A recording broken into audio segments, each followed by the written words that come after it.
Well, it was a wonderful world, and there was no fear of going anywhere. We didn't have to go anywhere. So all our social life was there, all our cultural life was there.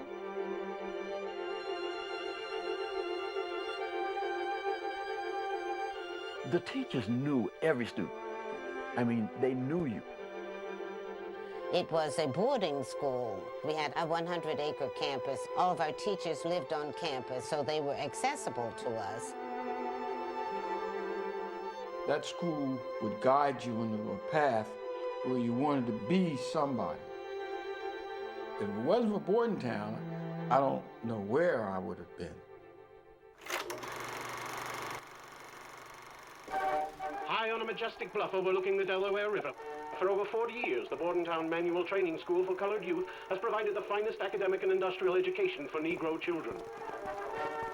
The school devotes its activities to molding character in its students, giving them an appreciation of responsibility, of work, of the habits of industry, which are necessary for any career. It's Decoration Day at Bordontown. Mothers, fathers, sisters, and brothers are invited to the campus to admire the handiwork of the students and enjoy parades and demonstrations on the grounds.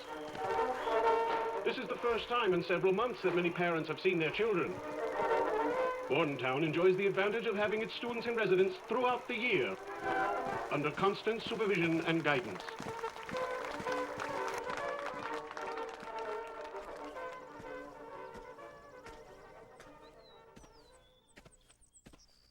It went by many names. MTIS, Old Ironsides, the Manual Training Industrial School for Colored Youth. But between 1886 and 1955, if somebody simply said Bordontown, everyone knew they were referring to the only state-supported, elite, co-ed, all-black boarding school north of the Mason-Dixon line.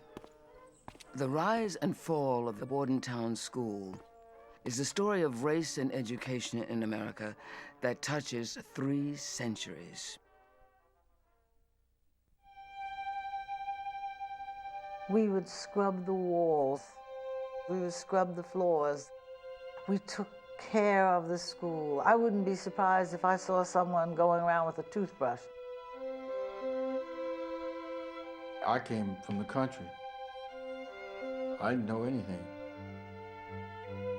I didn't know which way I was going in life until I went to Bordontown. Then your whole life changes. It was not just a place of students, but it was a place of students and faculty and workers. We were all in it together, genuinely and really in it together. They nurtured us, they colored us, and they kicked us in the butt when it was necessary. For a 70-year period, when America cared little about the education of African Americans and discrimination was law and custom, the Bordontown School was a unique educational utopia, an incubator for black intellect that also taught values, discipline, and life skills to black children.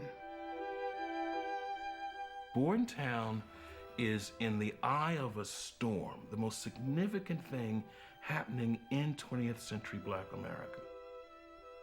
The movement of blacks from the South to the North. Bordontown Industrial School is right smack dab in the middle of that demographic transformation, which is not only demographic in characteristic, but it's also spiritual. It's generational. That first substantive step toward the making of a credible group of people who would be ready for the civil rights movement.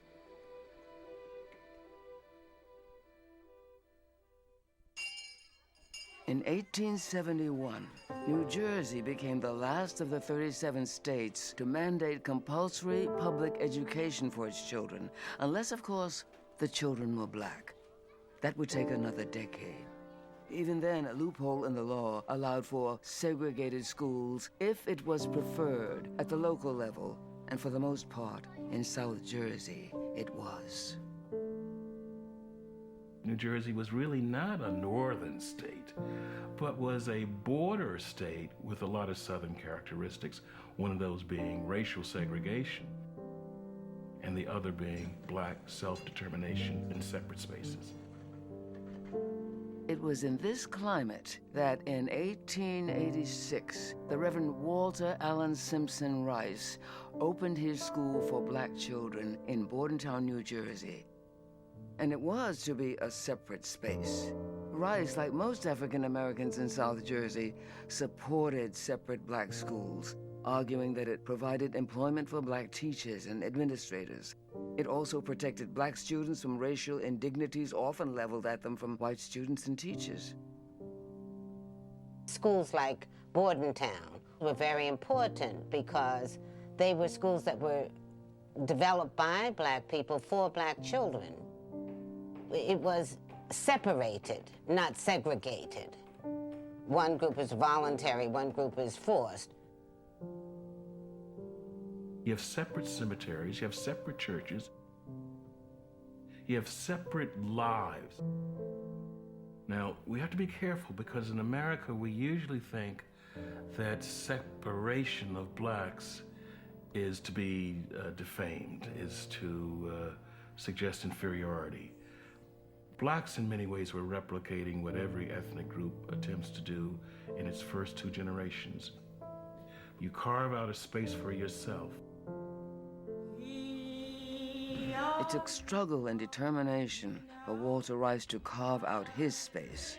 He was born into slavery in South Carolina, but by age 41, he was college educated and a powerful elder in the New Jersey African Methodist Episcopal Church. The AME's doctrine was knowledge without goodness is a dangerous thing. Rice's school must educate black youth, but it must emphasize religious and moral training. Reverend Walter Allen Simpson Rice was my paternal grandfather. He started out in Bordontown in a frame house with 8 students. It was a boarding school from the very beginning. Children who didn't maybe have a stable family and needed that kind of round-the-clock kind of education. So you're taking education and also giving a home, a safe, secure home. Safety and security were not to be taken for granted in the era of Jim Crow. The hopeful strides made by blacks during Reconstruction were being violently reversed. A reign of terror by Southern whites forced blacks to migrate northward in record numbers. This was the population Reverend Rice felt he was called to serve. As the school evolved, somehow my grandfather just kept getting more buildings and he got more students. There was no money at all. So what he did was he went around, asking for contributions, donations. Rice had to be resourceful. He knew of the astounding success of groups like the Fisk Jubilee Singers in raising thousands of dollars for their schools. Rice was a preacher, well-versed in public performance, and he had a story to tell.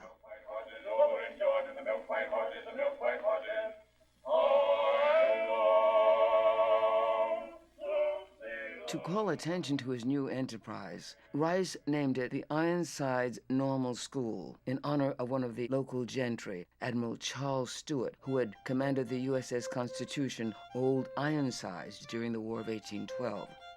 It was an inspired choice because in 1894, the state of New Jersey decided to acquire Admiral Stewart's 400-acre estate and take over the operation of Reverend Rice's school.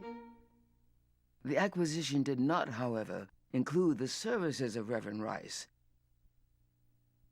Rice's goal of creating a safe, separate space for black children had been achieved, But the State Board of Education had even bigger plans for its newly named Manual Training Industrial School for Colored Youth. The bust is of Bishop Walter A.S. Rice. He was the founder first principal. I'm just the recipient of his legacy for education and training of that school which he started. In my situation, raised under a grandmother who just didn't, I doubt if she ever bought a new dress. But that was the primary purpose for the founder, Reverend Rice, to help broken homes and children without parents, single parents. There wasn't no fooling around. Ain't no nursemaid. You get it and let's get on up. Just do what you're told, no right from wrong, and that's where the school was. It was just more formal. You had a bed to lay in with 2 sheets on it, one on top and one on the bottom. Can you imagine that?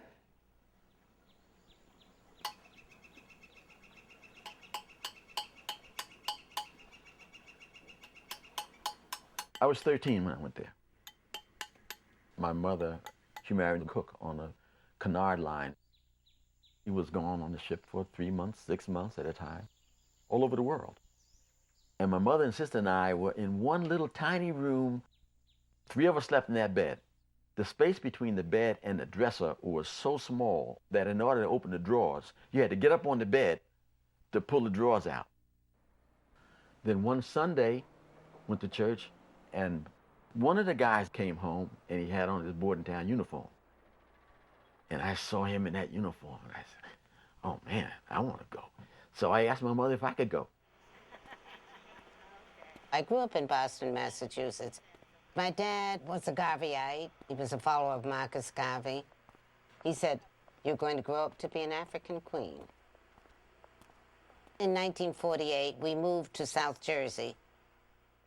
My dad was very concerned about the educational opportunities there. He researched and found Bordontown Manual Training Industrial School. I didn't want to go. I thought they were sending me away. You didn't get to go home till Christmas. By the time I got home, I didn't want to go home.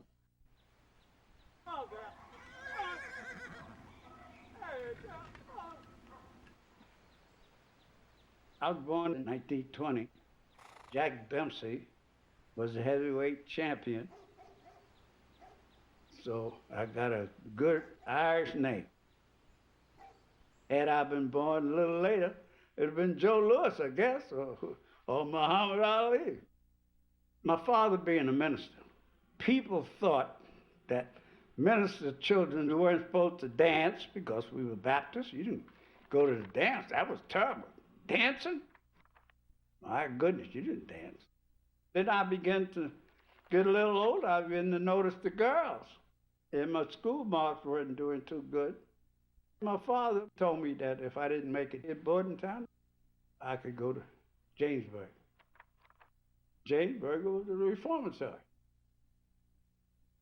I grew up in Neptune, New Jersey, and I was used to a free life. When I came to Bordontown, there were rules and regulations and bells that rang, and I'm like, what's going on? But I loved it after a while. Yes. You start moving on into your life, and you get married, you have your home, your children, and you don't think about it, anymore, except if you saw someone. It hit me then that I missed the school. So we plan to have a reunion. Let's come to order here, please. David, Sunshine, Ann. I haven't said a word. Please come to order. Yes, sir. I was voted on to be president because I wasn't there. so holding myself in such high esteem, knowing why, because nobody else wanted it. I couldn't tell you that. It may have been different things to different people, but Bordontown made me understand personalities. Bordontown taught me how to handle the world. Right. You mean they gonna have another PA? Getting the end product as you so choose to have it. That's what life is all about. That's Bordontown training. Milton is feisty enough to take care of that. So But we you don't have gotta to be a little bit sweeter. No, Milton, you can't expect that. You can't expect that from Milton. You can't expect that from Milton. Let's not try to get miracles. Many of us have gone different ways, and we would not normally meet each other.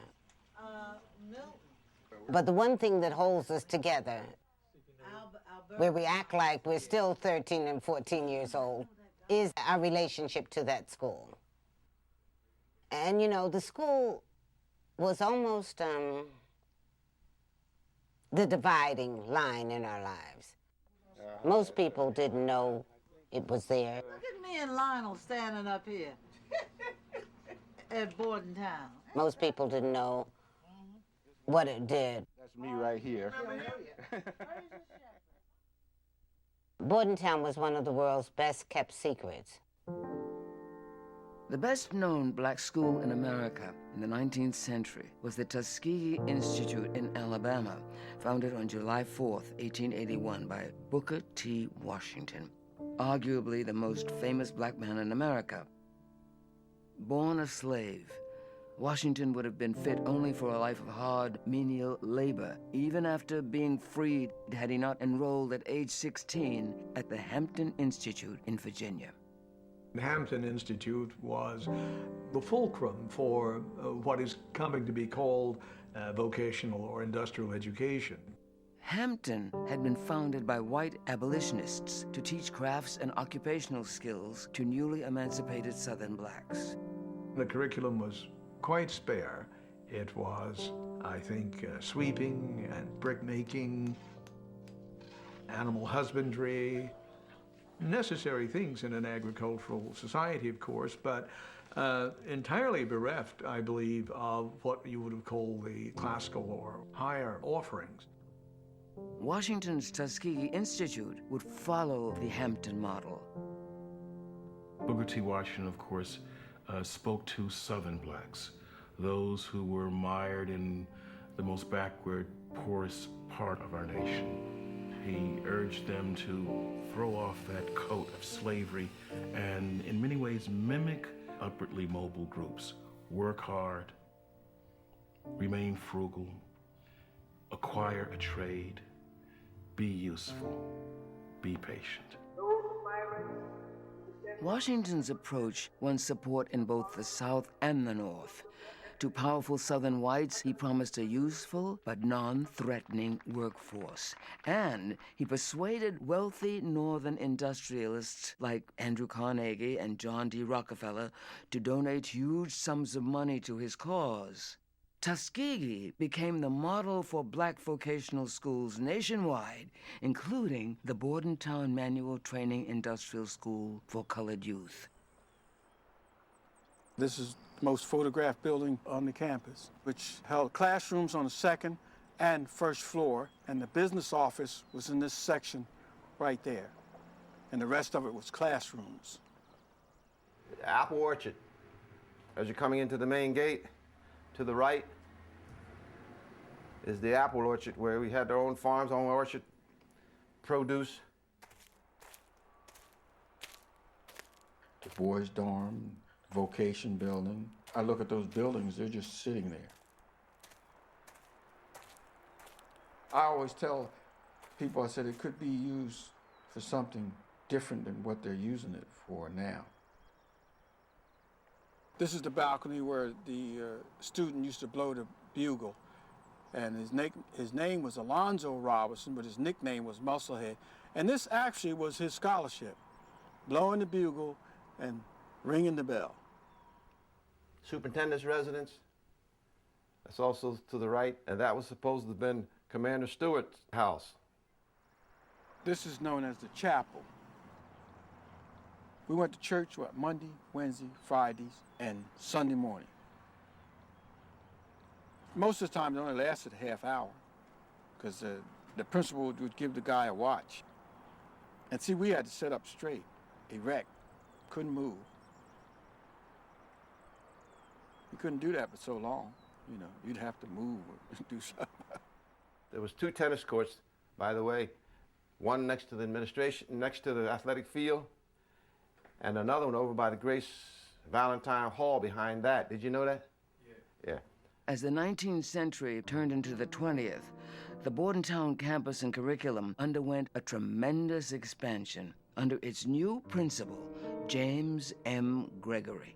Gregory was a nationally regarded intellectual from Howard University with impeccable academic credentials, but he was far more comfortable with Latin and philosophy than with woodworking and shoemaking. Gregory wanted to raise Bordontown's academic standards by offering his black students the same pre-college courses that were available to whites. Gregory was a disciple of W.E.B. Du Bois. Du Bois believed that the black leaders of the future had to be cultivated from an elite group of high achievers that he called the talented 10th, and they would require a far more rigorous education than the basic manual training promoted by Booker T. Washington. He really believed that a great people should have great aspirations. And when he stepped onto the stage as the first black to receive a PhD from Harvard University, he chastised Booker T. Washington for urging blacks to be patient, for accepting a second-class realm of citizenship. As important as Du Bois was, Washington probably had a much greater following during his lifetime because he was speaking to a generation of blacks barely out of slavery, who would not receive a semblance of full citizenship until the 1950s and 60s. And it's fair to say that W.B. Du Bois didn't want to wait that long. James Gregory's academic ambitions for Bordentown would soon be thwarted by the long shadow of Jim Crow, which was creeping northward.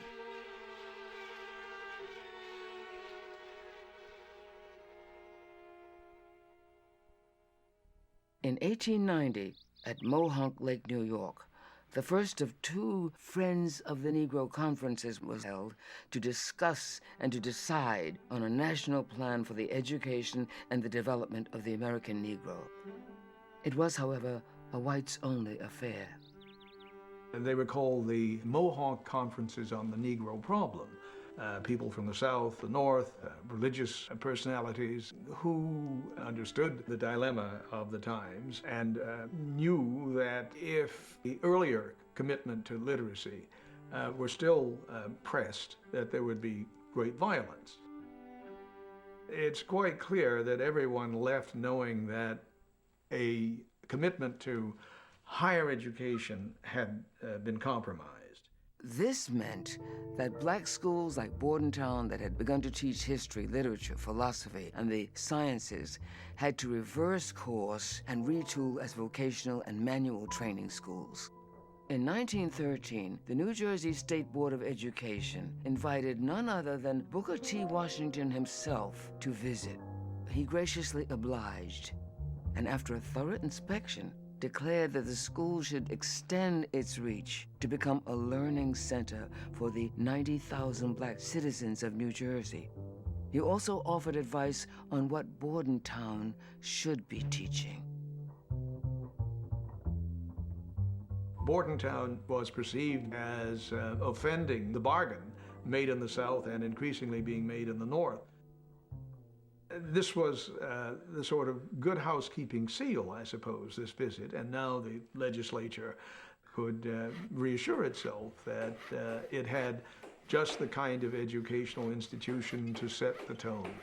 Gregory submitted his letter of resignation. The Board of Education accepted, pointing out that with his classical academic background, Gregory had felt himself unequipped to run an industrial school.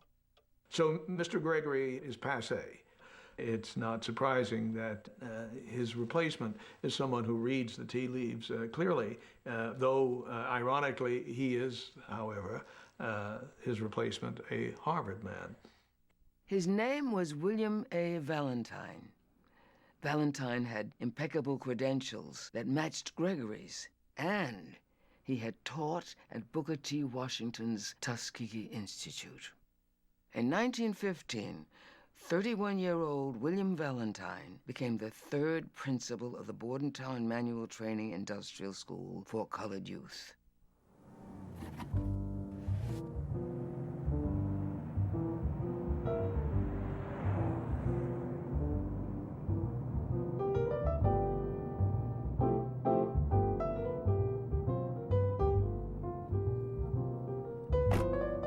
The kind of education, the kind of socialization that we received was not taking place in public schools.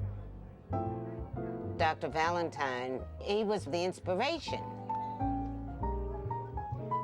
Now, he would speak, I would say, maybe 5 or 6 times a year.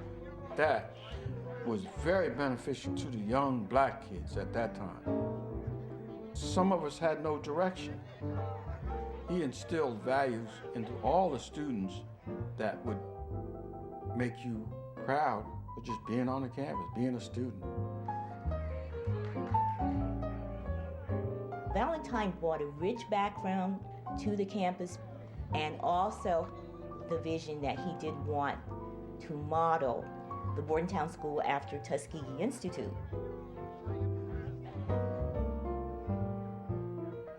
Students had to fit into that structure. Around that structure was a cultural framework where they were surrounded by people who were of their own race and people who taught them pride and self-esteem and taught them their place in the larger society. I was a mechanic in the service, came out and got a job as a machinist. The training I got here was all responsible for that for my whole life. Worked 40 years, been retired now for 22, and I'm 39 years old. I grew up on this campus, and I got married over there in Valentine Hall. I raised my 4 children on the campus. They've torn down our houses. They were down by the front gate. But I have all good experiences from 1927, when I was born. We all tend to romanticize our childhood. Clearly, Bordentown is more than just a romantic notion in our heads. This school guided us to be achievers. We had teachers who were involved, who were dedicated, who pushed us. And we were at it coming out of here. 1950 was a time when, for a black person in New Jersey, or anywhere in this country almost, it was really tough. There were a lot of doors that you had to knock down in order to get in.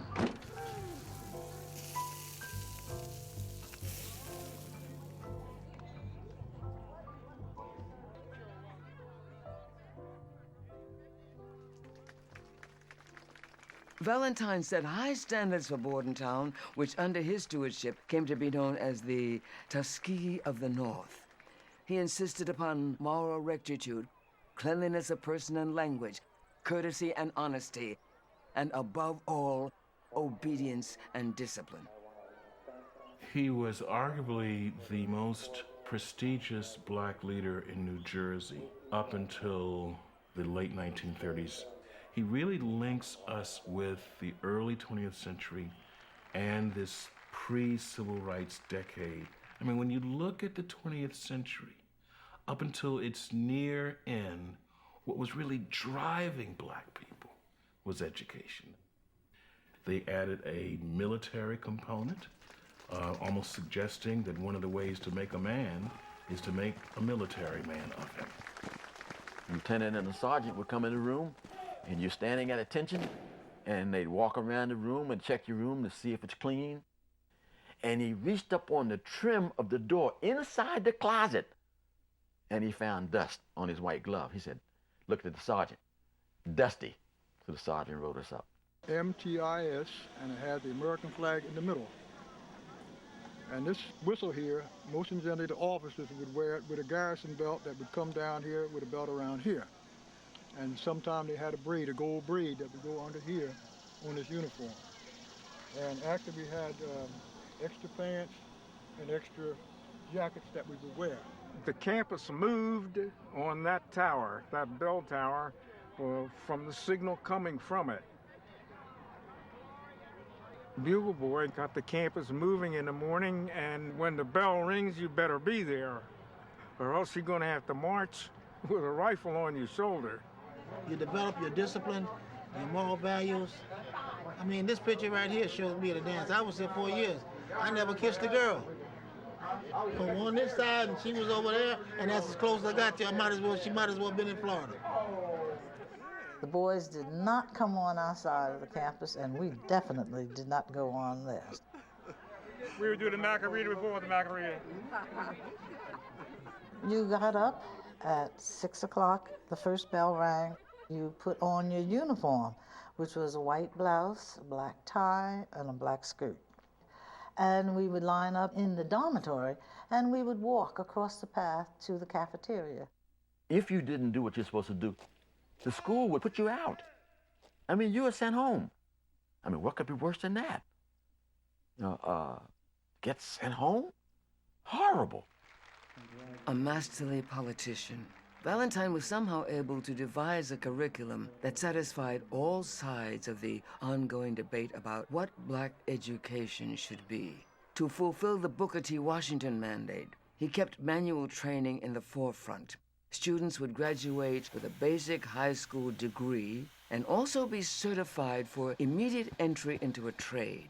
For the girls, the choices were plain sewing, dressmaking, domestic science, or beauty culture. For boys, it was agriculture, plumbing, auto repairing, woodworking, and printing.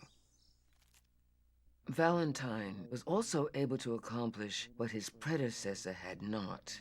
By 1927, he had added a parallel college prep track with a full complement of math, science, and foreign languages. This fulfilled W.E.B. Du Bois's aspirations of a classical education for the talented 10th.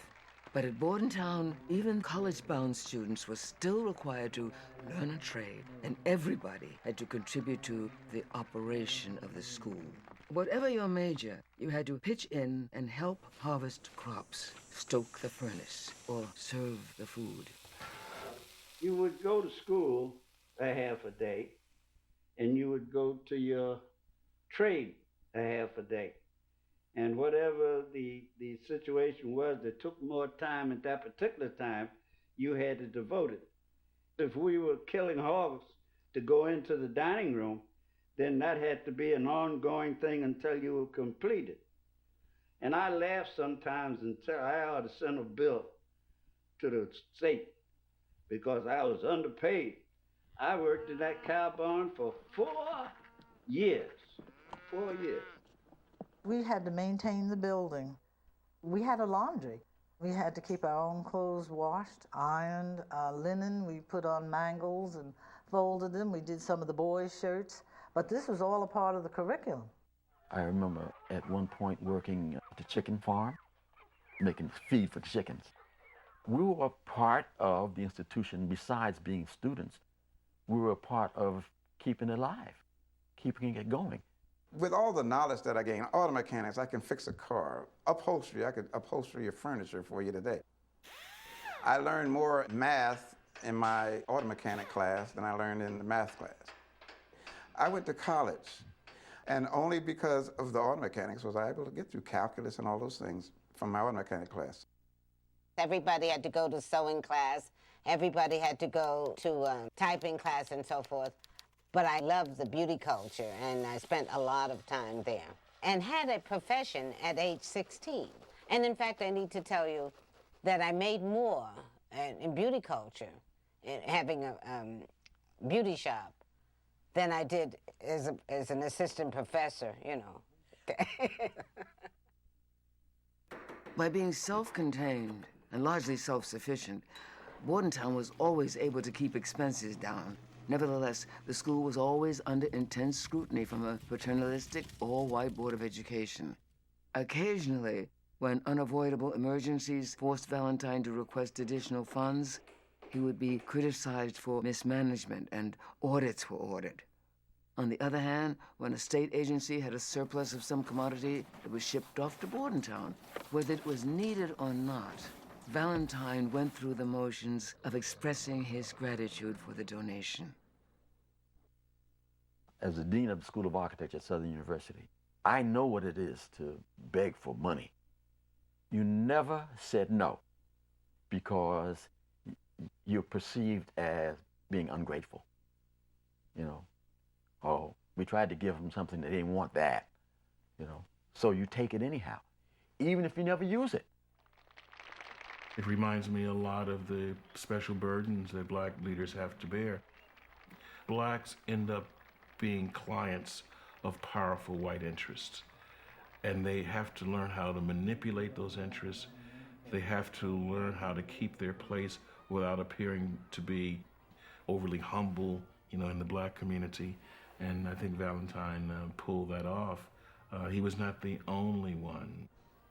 Black leaders between World Wars I and II really were craftsmen and women in navigating the best interests of the race as they perceived it, without appearing to be Uncle Toms, but yet at the same time recognizing and respecting the racial hierarchy. We don't have anyone remotely similar to, say, Malcolm X until well into the 20th century. In addition to being a politician, Valentine had to be a scholar and an entrepreneur. For example, he sent the Bordontown Choir on tour for pay. Thinking there was a choir picture in here somewhere.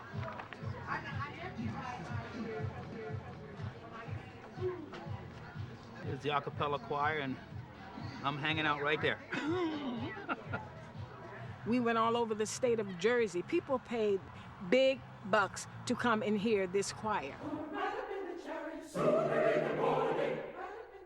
They sang up to 3 performances a week for black and white audiences all over the region, appeared at the New York World's Fair and on the radio in New York City. The choir provided income, but they also functioned as wholesome young ambassadors for the school.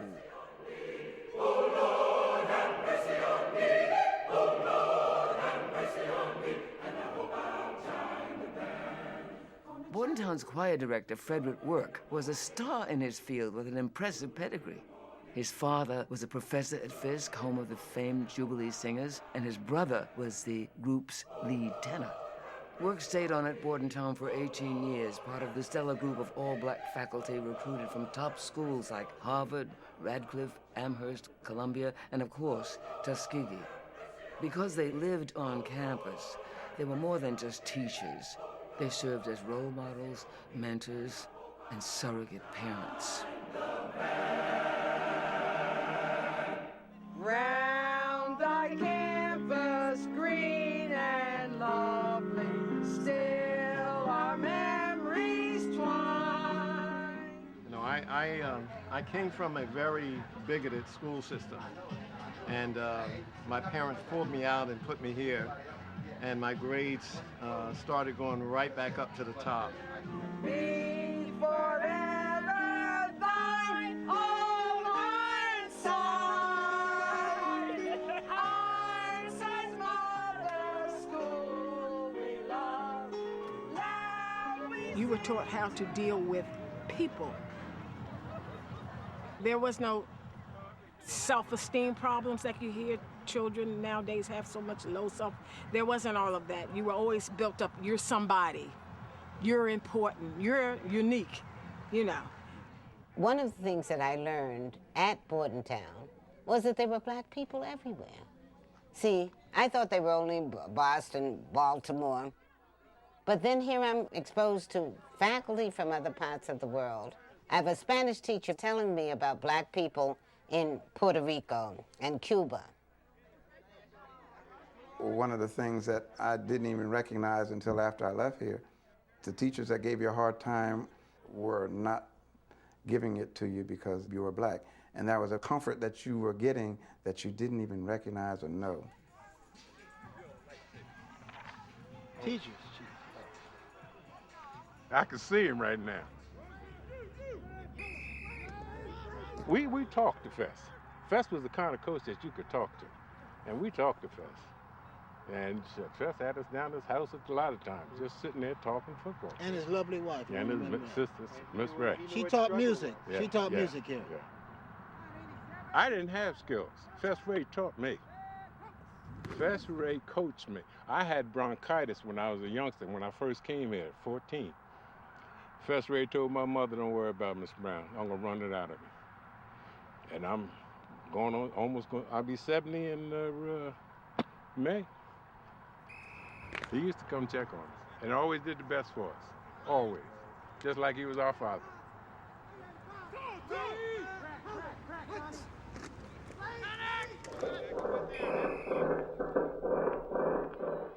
Sports played a major role at Bordontown, providing students the chance to compete and excel, further burnishing the school's reputation. Its athletic facilities were the equal of the finest white private schools with its manicured lawns, river views, and scrupulously maintained Georgian buildings. By the 1920s, the campus had become a 12-month operation. In summertime, it was booked solid with meetings and conferences for black groups who, because of segregation, were denied access to most white venues. When the white U.S. Lawn Tennis Association refused to admit African Americans, black players formed their own American Tennis Association. It was here that many great black tennis players thrived and that Althea Gibson was champion before winning Wimbledon in 1955. 30 years before Gibson's triumph, the ATA National Championships were played at Bordontown. The event drew over 1,500 people, and an annual tournament was held there for many years after. Bordontown was not only the Tuskegee of the North, it was also known as the Black Forest Hills. The bright spotlight in which Bordontown found itself prompted William Valentine to write in 1933, "More and more colored people are looking to Bordontown as their Mecca, a place where they can come which they feel to be their own." Bordontown, black towns, black churches, black parade grounds. You get the impression that blacks reveled in aspects of their separation. Whether it was going to Bordontown for a teachers' convention, or going to that black part of Atlantic City where you could see the emergence of modern black popular culture. In the 1930s, Bordontown also became a destination for progressive-minded political and cultural celebrities, both black and white. Paul Robeson, Eleanor Roosevelt, and Albert Einstein all came to call.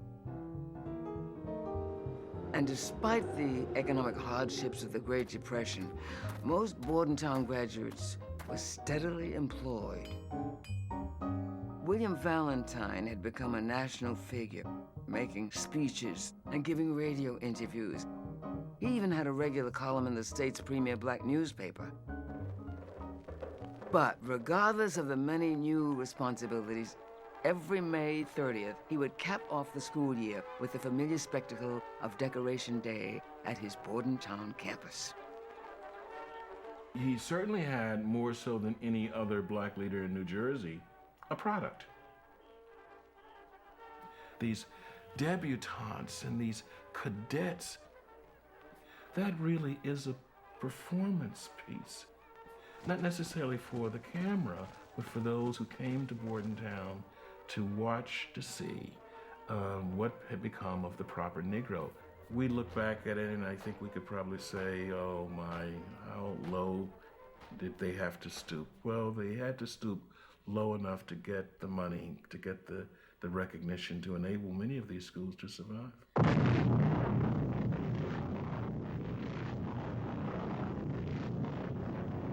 The attack on Pearl Harbor changed the world, instantly and forever.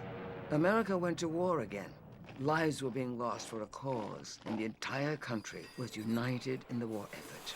Blacks and whites alike began to rethink the consequences of segregation in the armed forces and at home. I think the race feels it's at a pivotal moment. This is an opportunity to set things right. This is an opportunity to nullify some of those bargains that really have gone sour. It is a time, if we're going to go off and die again, that we do so with our rights outsaved. Bordontown was an industrial military school, yet it was oddly unprepared for this new modern industrial war. Valentine's formula for black education in the 1920s now seemed as dated as the school's classrooms and workshops. One of the special war courses is in radio operation and construction. While other historically black schools, many of them now colleges, were teaching state-of-the-art skills in electronics and aviation mechanics, Bordontown kept the focus on character building and proper work attitude. If you have an institution that is preparing people to do things in the 19th century, instead of repair Spitfires, say, or Jeeps, then I'm sure Mr. Valentine's stewardship would come under increasing criticism. In fact, some of Valentine's closest allies had already parted ways in protest. His right-hand man at Bordontown, Lester Granger, had grown frustrated with Valentine's go-slow approach to racial equality. He wanted to open up new opportunities in society rather than settle for less. Lester Granger left Bordontown in 1934. By 1941, Granger was head of the National Urban League, and as World War II began, he became advisor to the Secretary of the Navy on desegregation in the armed forces. Another of Bordontown's faculty members, William Hasty, had been appointed the first African-American federal appeals court judge and went on to become an advisor to the Secretary of War. And a Bordontown graduate, the union organizer Maida Springer, was agitating around the country for equal employment for blacks in wartime industries. Public opinion began to turn against Bordontown, led ironically by the same black press that for many years had placed the school on a pedestal as a bastion of racial pride. The same paper, in fact, that had published William Valentine's columns. They editorialized increasingly bitterly against Bordontown. They didn't see it so much as a black institution, as something emerging out of the sacrifices of black people. They dubbed it a Jim Crow institution. In 1947, the state of New Jersey rewrote its constitution, finally correcting the loophole which kept many of its public schools segregated. To conform, Bordontown quickly dropped the word colored from its name. The State Board of Education declared the Bordontown School was open to all the children of the state.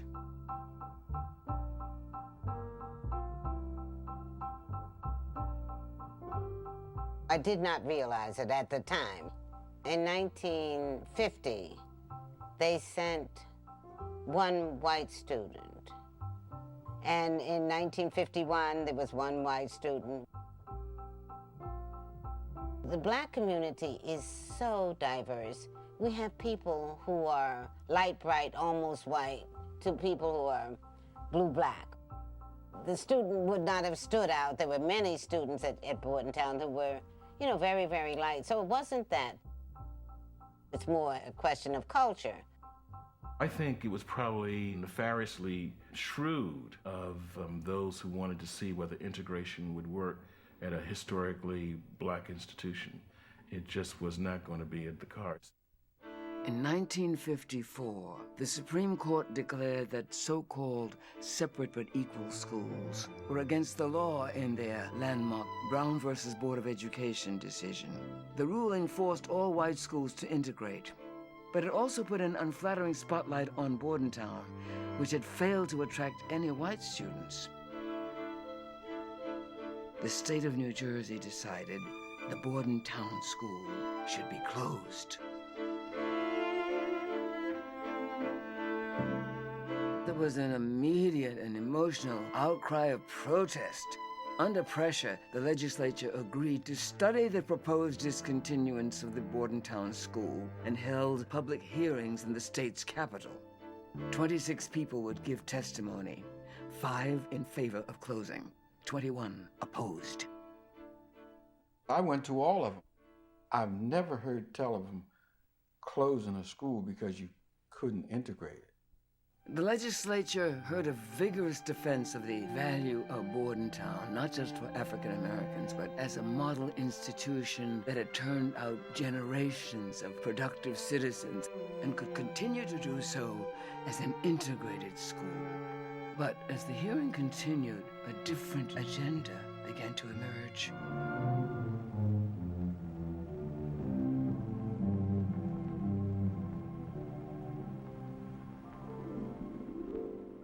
Mental health was becoming a big public issue, and politicians were under pressure to fund new facilities.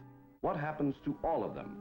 The men and women from every walk of life who each year pass through doors like this, into the mental hospitals of our land. New Jersey's flamboyant popular governor, Robert Minor, had $3.5 million set aside for a high-profile mental health initiative.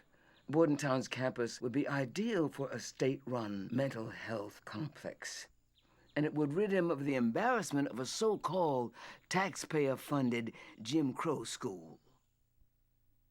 The state legislature, however, decided to keep Bordontown open and explore ways to integrate. When lawmakers adjourned for the summer, Bordontown had its funding for the following year.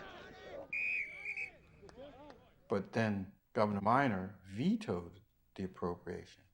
Politicians went on vacation and they didn't get enough to come back to override his veto, and that just you see, the boat was sunk right out from under us. And that's what killed the school.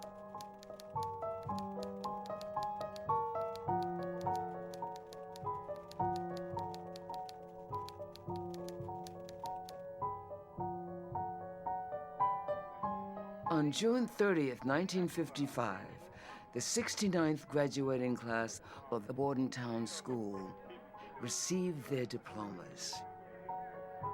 They would be the last. The new John Stone State Mental Health Facility opened on the Bordontown site in 1957. This one here.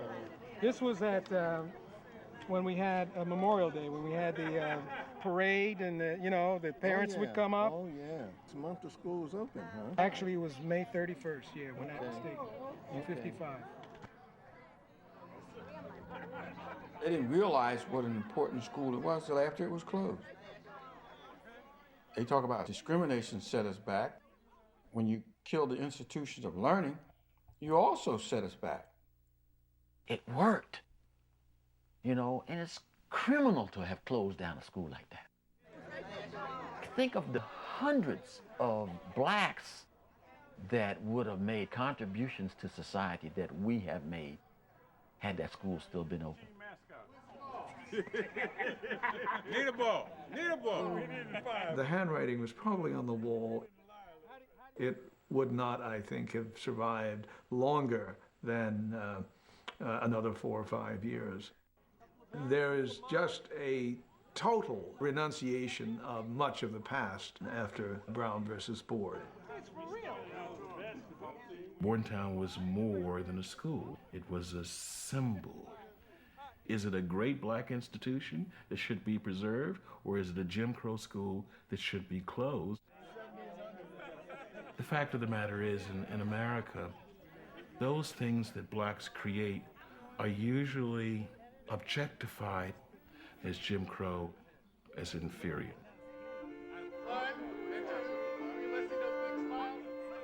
It really shouldn't surprise us that this paragon of those things that blacks valued since the late 19th century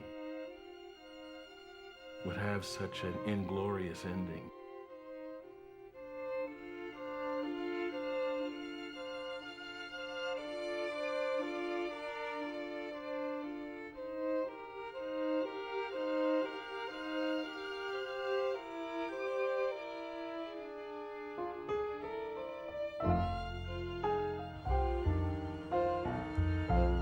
This is a historic site, the Tuskegee of the North. Some of you are here by circumstance, and we were here by choice. And I learned how to become a self-sufficient young woman at 15 years old.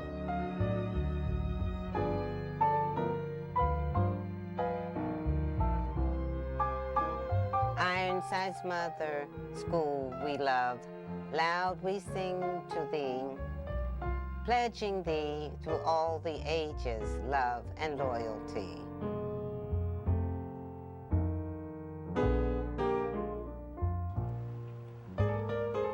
We wanted something in case they tore the school down, a life-lasting monument. Education, discipline, faith, love, preparation, pride, honor, and reverence.